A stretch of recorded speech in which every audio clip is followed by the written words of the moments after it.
Hi friends, कैसे हैं आप सभी लोग। आई होप आप सब ठीक होंगे। आज हम अपनी क्लास कंटिन्यू कर रहे हैं वॉइस। कल हमने वॉइस के कुछ फंडामेंटल्स जो रूल है वो पढ़े थे और उसमें अपन ने बात की थी वॉइस में जो पैसिव वॉइस बनाते हैं। पैसिव वॉइस के लिए अपने को करना क्या है, सबसे पहले फ्रेंड्स जो ऑब्जेक्ट है उसको क्या बनाओ, सब्जेक्ट। ऑब्जेक्ट का सब्जेक्ट। इसके बाद में हेल्पिंग वर्ब। हेल्पिंग वर्ब के बाद में पैसिव वॉइस में always use the third form of the verb, then by, और इसके बाद में अपने को करना क्या है, सब्जेक्ट को ऑब्जेक्ट बना करके लिखना है।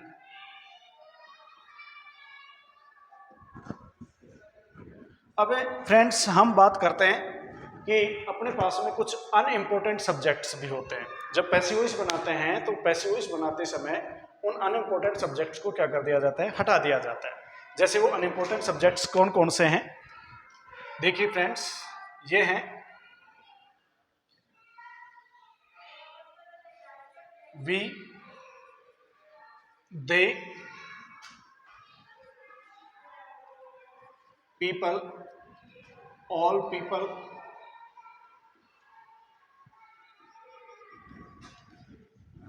Everyone,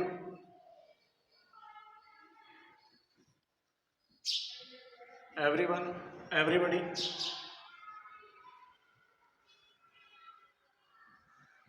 everybody,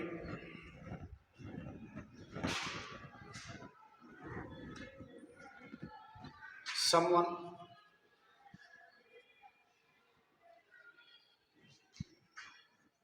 somebody, somebody, no one, nobody, et cetera. इनको हम कहते हैं अनइम्पोर्टेंट सब्जेक्ट्स। अनइम्पोर्टेंट सब्जेक्ट्स का मतलब है कि जहां पर अपने को सब्जेक्ट की जरूरत ना पड़े, जो एक्शन हम रिप्रेजेंट करना चाहते हैं वो बिना सब्जेक्ट का यूज किए भी हम उसको रिप्रेजेंट कर सकें, तो वो होता है अपने पास में अनइम्पोर्टेंट सब्जेक्ट। अनइम्पोर्टेंट सब्जेक्ट से जब आप पैसिव वॉइस बनाते हैं तो जो बाई लगा रहे हैं वो बाई को भी क्या कर दिया जाता है, हटा दिया जाता है, क्योंकि जब आप सब्जेक्ट को ऑब्जेक्ट ही नहीं बना रहे हैं तो अपने को बाई की आवश्यकता यहाँ पर नहीं होगी। तो एटसेट्रा अनइम्पोर्टेंट सब्जेक्ट्स होते हैं।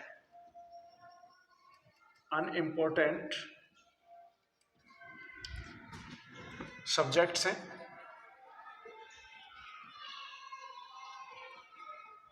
अतः पैसिव वॉइस बनाते समय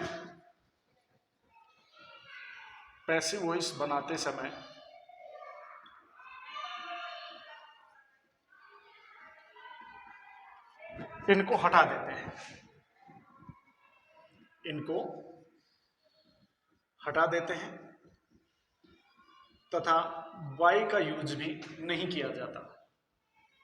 बाई का यूज भी नहीं किया जाता है।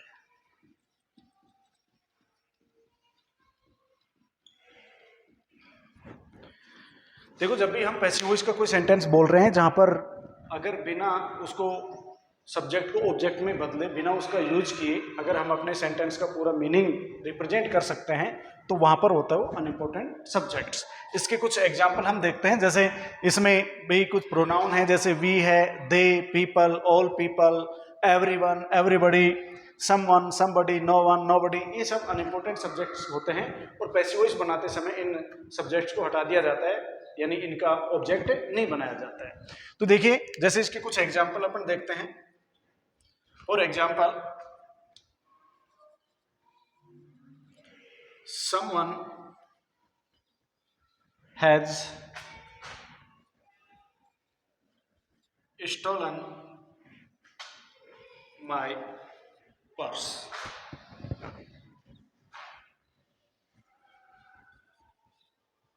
Someone has stolen my purse.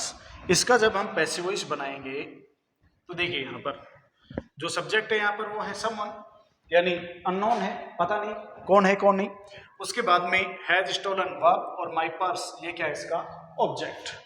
Object को क्या बनाया, सब्जेक्ट, तो ये बना क्या, माई पर्स। इसके बाद में कल हमने पढ़ा था हेल्पिंग वर्ब का यूज करना कि जब परफेक्ट टेंस होता है, परफेक्ट टेंस वाली जो हेल्पिंग वर्ब्स होती हैं उसका पैसिव वॉइस बनाते समय उसको परफेक्ट कंटिन्यूस की जो हेल्पिंग वर्ब उसमें कन्वर्ट कर दिया जाता है, यानी हैज, हैव और हैड इनके साथ में हम बीन का यूज कर लेते हैं। तो क्या होगा यहाँ पर, my purse has been stolen, my purse has been stolen, यानी मेरा पर्स चोरी हो गया। किसने चुराया, ये अननोन है, ये पता नहीं।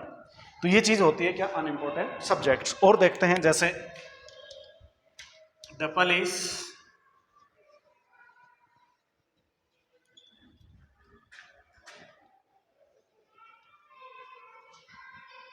caught the thief, the police caught the thief। अब यहां देखें जो पुलिस है इसका एक्शन ही क्या होता है, थीफ को पकड़ना। जब इसका पैसिव वॉइस बना रहे हैं तो ये भी, जब हम ये बात कहेंगे पैसिव वॉइस में तो ये हो जाएगा क्या, इसका जो ऑब्जेक्ट है वो क्या है, द थीफ, तो ये हुआ द थीफ। यहां देखेंगे कॉट, यानी वर्ब की सेकंड फॉर्म, इट मीन्स ये पास्ट इंडेफिनिट टेंस है, और पास्ट इंडेफिनिट टेंस है तो पैसिव वॉइस में अपन जो हेल्पिंग वर्ब यूज कर लेंगे वो कर लेंगे क्या, was, the thief was caught। अब यहां पर हमें ना तो बाई की जरूरत है, यहां ना हमें बाई की जरूरत है और ना ही जो सब्जेक्ट है इसको ऑब्जेक्ट बनाने की जरूरत है, क्योंकि पूरा जो सेंस है इससे में निकल रहा है द थिफ वॉज कॉट, यानी जो चोर है उसको पकड़ने का काम किसके द्वारा किया जाता है, पुलिस के द्वारा ही किया जाता है। तो हमें इसका ऑब्जेक्ट बनाने की आवश्यकता नहीं है। और कुछ एग्जाम्पल देते हैं, जैसे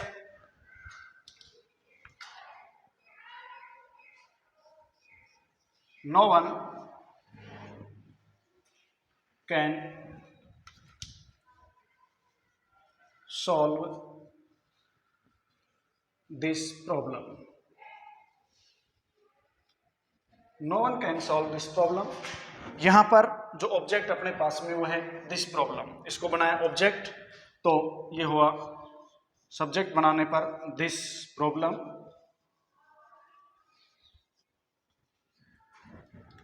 ठीक है फ्रेंड्स, उसके बाद में अपने पास में जो मॉडल है वो क्या है, कैन। और यहां नो है, यानी ये जो सेंटेंस है अपना नेगेटिव सेंस दे रहा है, नेगेटिव सेंस दे रहा है, तो यहां जब नो वन को हटाएंगे आप तो इसके लिए नो की जगह यहां पर क्या लग जाएगा, नॉट, और ये हो जाएगा this problem can not be solved, this problem can not be solved. और कुछ एग्जाम्पल देखो,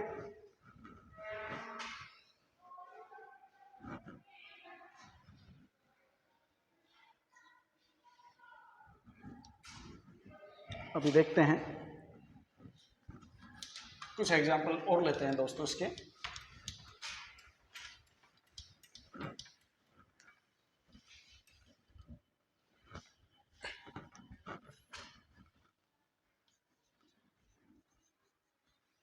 एवरीवन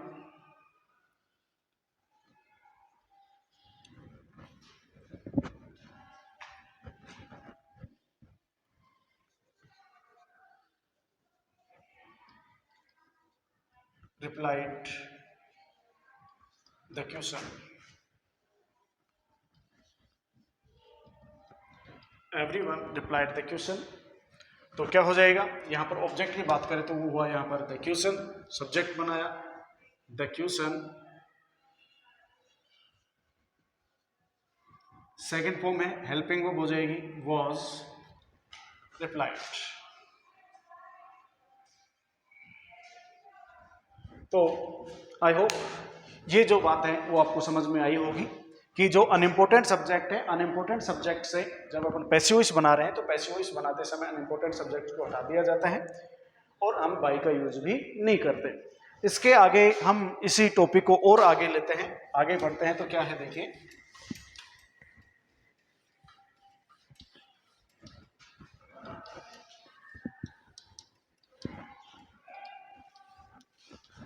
हमने कल भी थोड़ा सा डिस्कस किया था कि डबल ऑब्जेक्टिव वाले सेंटेंस हैं।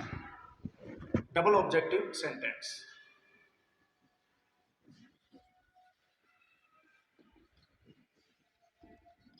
Double objective sentence.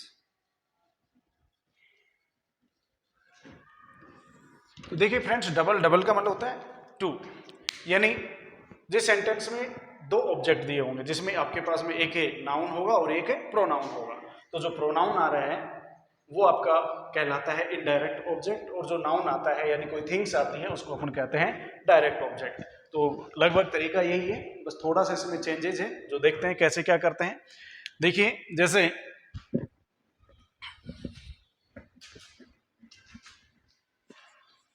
C gave me a beautiful gift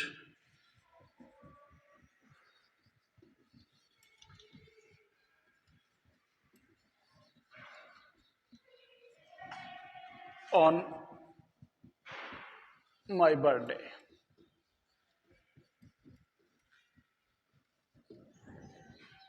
यहां देखें अपन, सी इसका सब्जेक्ट हो गया, गैव वर्ब है, मी ये आपका कहलाता है इनडायरेक्ट ऑब्जेक्ट, और क्या दिया उसने, ए ब्यूटीफुल गिफ्ट। तो ये जो फ्रेज है ए ब्यूटीफुल गिफ्ट, ये कहलाएगी आपके पास में डायरेक्ट ऑब्जेक्ट। क्लियर? ये आदर्श अपने को बस यही चाहिए, सब्जेक्ट है, वर्ब है, डायरेक्ट इनडायरेक्ट ऑब्जेक्ट और डायरेक्ट ऑब्जेक्ट। अब इसके दो तरीके अपने पास में पैसिव वॉइस बनाने के। आप फर्स्ट में जैसे जो इनडायरेक्ट ऑब्जेक्ट है उसको सब्जेक्ट बना करके इसका पैसिव वॉइस बना सकते हैं, तो डायरेक्ट ऑब्जेक्ट को भी सब्जेक्ट बना करके इसका पैसिव वॉइस बना सकते हैं। हम दोनों ही तरीके यहां पर देख लेते हैं। जैसे इसमें हमने इसका देखा फर्स्ट वाला पैसिव वॉइस, तो ये हो जाएगा मी को आपने सब्जेक्ट बनाया तो ये हुआ आई। अब यहां देखिए गैव वर्ब की सेकंड फॉर्म है, तो हेल्पिंग वर्ब यूज करेंगे आप वॉज, आई वॉज, और वर्ब की थर्ड फॉर्म गिवन। अब यहां क्या करना है, जो डायरेक्ट ऑब्जेक्ट आ रहा है उस डायरेक्ट ऑब्जेक्ट को जस्ट आपको वर्ब के बाद में एज इट लिख देना है। तो ये हुआ I was given A beautiful gift. अब यहां इसके बाद में बाई, और जो सब्जेक्ट है उसका क्या बनाओ, ऑब्जेक्ट। तो सी का ऑब्जेक्ट हो गया क्या, हर, और बच गया क्या, ऑन माई बर्थडे। इसको एज इट आप लिख देंगे तो ये होगा on my birthday.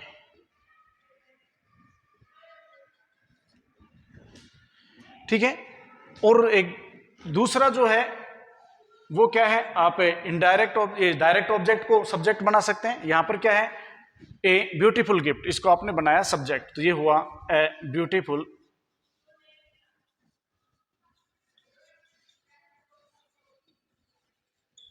Gift was given, और यहां यूज करेंगे preposition to.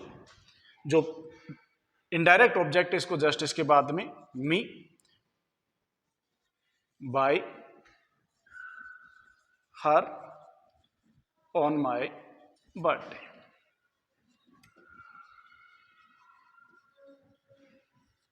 On my birthday. तो ये था फ्रेंड्स अपना जो डबल ऑब्जेक्टिव सेंटेंस है वो किस प्रकार से अपन सोल्व करते हैं, शायद समझ में आ गया होगा आपको। अब हम इसके आगे लेते हैं गोइंग टू वाले सेंटेंसेस।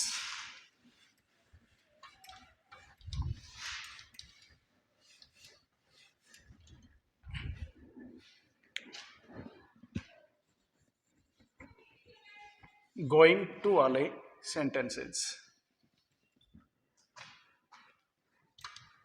गोइंग टू वाले सेंटेंसेस। देखिए फ्रेंड्स, यहां जो गोइंग टू है हम ये कह सकते हैं कि एज ए हेल्पिंग वर्ब भी मान के चले आप, क्योंकि यहां गोइंग टू का अर्थ है जब आप ट्रांसलेट करते हैं तो वाला या वाली निकलता है। ये फ्यूचर में, इन फ्यूचर में कोई काम होने वाला है उसके लिए इसका यूज किया जाता है, तो ज्यादा कुछ भी नहीं है, आपको सेम वही रूल रहेंगे। बस गोइंग टू के बाद में जो हेल्पिंग वर्ब ऐड करनी है वो क्या करनी है, बी यूज करनी है। जैसे they are going to play cricket. They are going to play cricket, यानी वो क्रिकेट खेलने जाने वाले ही हैं। तो इसमें हो जाएगा, देखिए इसका ऑब्जेक्ट जो है वो क्या है, क्रिकेट। क्रिकेट को बनाया आपने सब्जेक्ट, तो हुआ cricket is going to be played.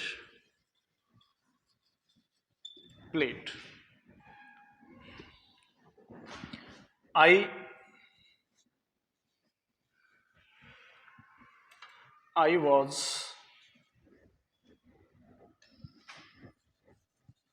going to tell him truth. I was going to tell him truth. Okay, अब यहां पर भी देखिए, जैसे हिम इसका कौन सा सब्जेक्ट हुआ, indirect object, sorry indirect object हुआ, और ट्रुथ क्या हो गया इसका, डायरेक्ट ऑब्जेक्ट हो गया। दो तरीके से आप बना सकते हैं। जैसे हिम का सब्जेक्ट बनाया तो ही वॉज गोइंग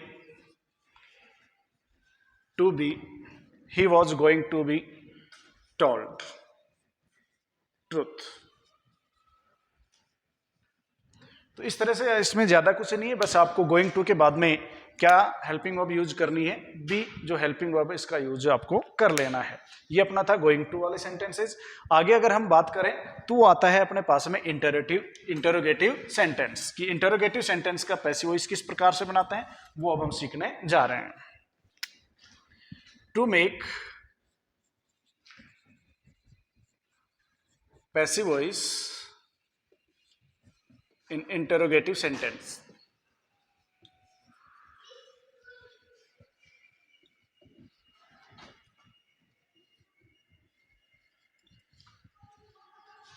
तो ज्यादा अंतर कुछ नहीं है फ्रेंड्स, जो अब तक हमने पढ़ा है बस वही है। इंटरोगेटिव अगर फॉर्म है तो इंटरोगेटिव फॉर्म इसमें अपने को रखना है। अगर इसकी स्ट्रक्चर की बात करें हम तो स्ट्रक्चर हो जाएगा अपना पास में WH वर्ड, अगर आ रहा है नेसेसरी है तो। इसके बाद में अपने पास में रहेगा हेल्पिंग वर्ब, हेल्पिंग वर्ब के बाद में आपको लिखना होगा सब्जेक्ट, सब्जेक्ट के बाद में वही वर्ब की थर्ड फॉर्म। इसके बाद आ जाएगा अपने पास में बाई, और फिर आ जाएगा सब्जेक्ट का ऑब्जेक्ट, सब्जेक्ट का ऑब्जेक्ट, और यहां होगा आपका ऑब्जेक्ट का सब्जेक्ट। ठीक है, कुछ एग्जाम्पल के थ्रू हम इसको भी समझ लेते हैं।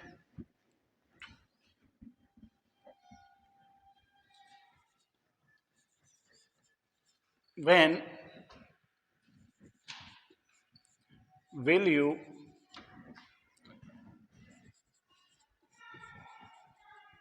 return my money?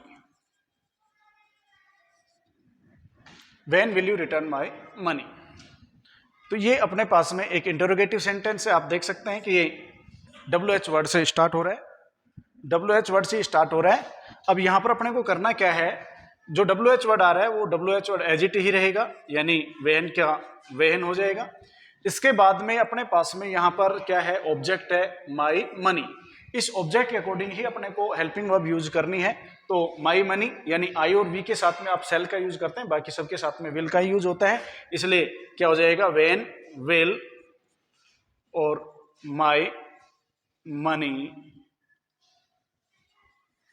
यहां पर पहले भी आपको बताया गया था कि सेल और विल के साथ में अपन बी जोड़ते हैं, तो ये हो जाएगा बी और रिटर्न, रिटर्न बाय यू। यानी इसकी स्ट्रक्चर पैसिव वॉइस में जो स्ट्रक्चर है वो पैसिव ही रहेगी।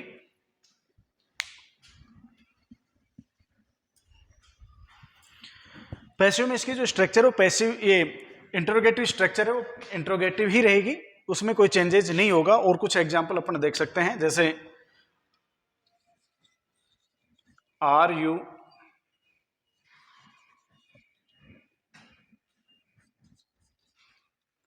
Playing cards are you playing cards, यहां पर अपने पास में ऑब्जेक्ट है कार्ड्स, तो ये हो जाएगा। अब कार्ड्स भी क्या है, एक गेम का नाम है, तो इज कार्ड्स बीइंग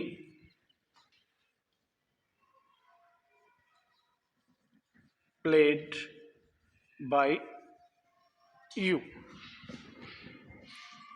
इस तरह से ये इंटरोगेटिव सेंटेंस है, इनके पैसिव वॉइस बन जाएंगे।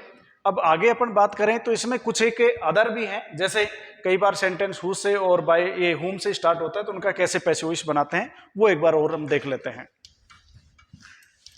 तो देखिए फ्रेंड्स, जब अपने पास में सेंटेंस स्टार्ट होता है, इंटरोगेटिव सेंटेंस स्टार्ट होता है किससे, हु से, तो क्या करना अपने को वो देखते हैं। जब इंटरोगेटिव सेंटेंस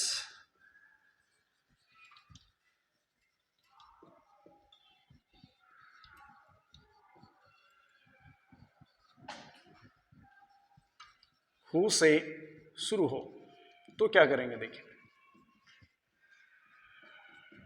तो फ्रेंड, जब भी आपके पास में हु से कोई सेंटेंस स्टार्ट होता है तो उसके लिए अपने को क्या करना है कि जो पैसिव वॉइस है उस पैसिव वॉइस को आप बाय हुम से स्टार्ट करें, बाय हुम से शुरू करें। यानी अपने पास में जो सब्जेक्ट के रूप में काम आता है वो कौन है, हु, और हु को ही आप ऑब्जेक्ट में चेंज करेंगे तो उसका बन जाएगा क्या, बाय हुम।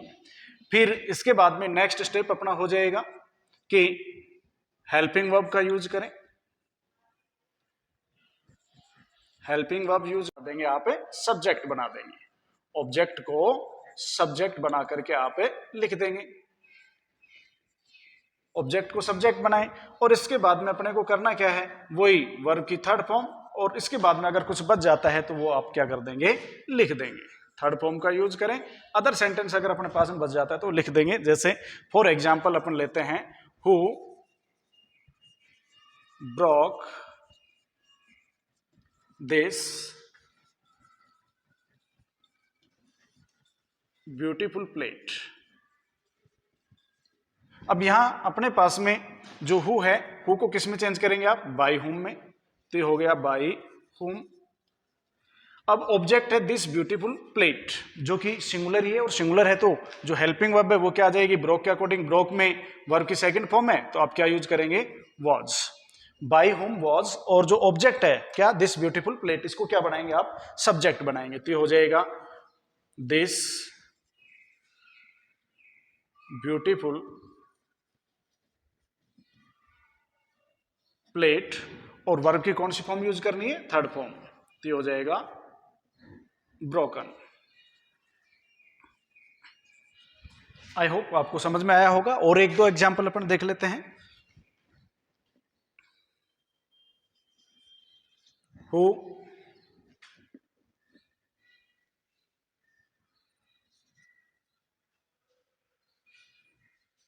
who has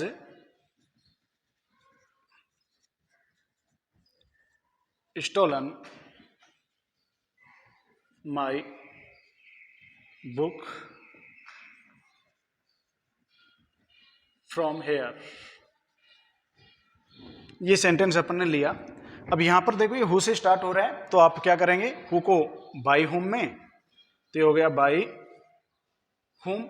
अब यहां ऑब्जेक्ट क्या है, माई बुक, ठीक है। स्टोलन, हैज स्टोलन यानी परफेक्ट टेंस है, प्रेजेंट परफेक्ट, तो आपको हेल्पिंग वर्ब यूज करनी पड़ेगी यहां पर, हैज बीन या हैव बीन। अब यहां पर ऑब्जेक्ट देखिए माई बुक, माई बुक क्या है, सिंगुलर है, तो इसके अकॉर्डिंग आप जो हेल्पिंग वर्ब यूज करेंगे वो हैज, उसके बाद में माई बुक, और ये हो गया क्या, बीन स्टोलन फ्रॉम हेयर, ठीक है। तो ये अपना था जब सेंटेंस किससे स्टार्ट हो, हु से। एक और छोटा सा टॉपिक रह जाता है इसमें, जो जब अपने पास में इंटरोगेटिव सेंटेंस शुरू होता है किससे, हुम से, तो उसको किस प्रकार से अपन बनाते हैं वो भी एक बार देख लेते हैं यहां पर। जब इंटरोगेटिव सेंटेंस किससे शुरू हो, हुम से, देखिए दोस्तों, जिस प्रकार से जो हु है वो बात काम करता है एक सब्जेक्ट को पूछने का, ऐसे ही जो हुम है वो मोस्टली जो यूज किया जाता है ऑब्जेक्ट को पूछने के लिए किया जाता है। यानी हु का जो ऑब्जेक्ट होता है वो हुम होता है और हुम का जो सब्जेक्ट होता है वो क्या होता है, हु होता है। इस प्रकार के जो सेंटेंस हो किस तरह से बनते हैं एक बार देख लेते हैं हम। जैसे whom do you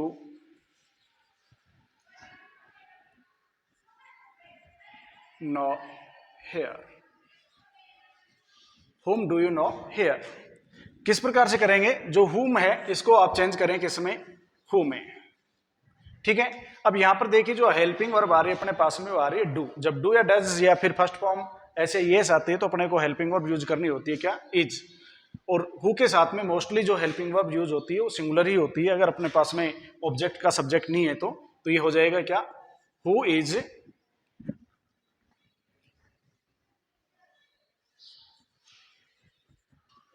non to you here. एक एग्जाम्पल और देख लेते हैं। होम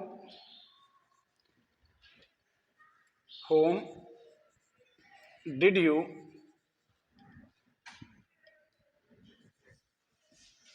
गिव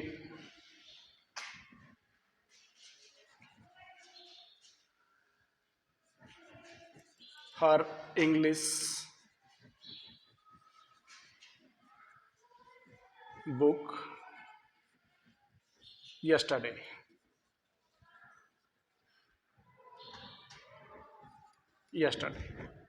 तो देखिए जब हुम से है तो किससे पैसिव से स्टार्ट करोगे, हु से।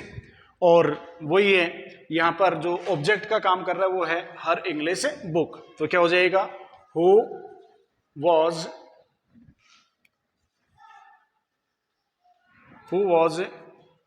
Given her English book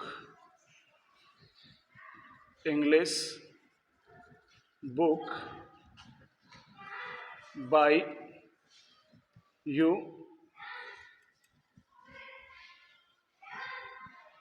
yesterday। ठीक है फ्रेंड्स, तो ये था आज हमारा पैसिव वॉइस का टॉपिक। कल हमने असर्टिव सेंटेंस सीखे थे और आज हम लेकर के आए थे इंटरोगेटिव सेंटेंस। मिलते हैं अगली क्लास में एक नए वीडियो के साथ में और हम पैसिव वॉइस को पूरा करेंगे इंपेरेटिव सेंटेंस के साथ में। तो बने रहिए हमारे साथ लगातार। अगर आपको ये वीडियो अच्छा लगा हो तो प्लीज़ ज़्यादा से ज़्यादा आप लाइक और शेयर करें। Thank you.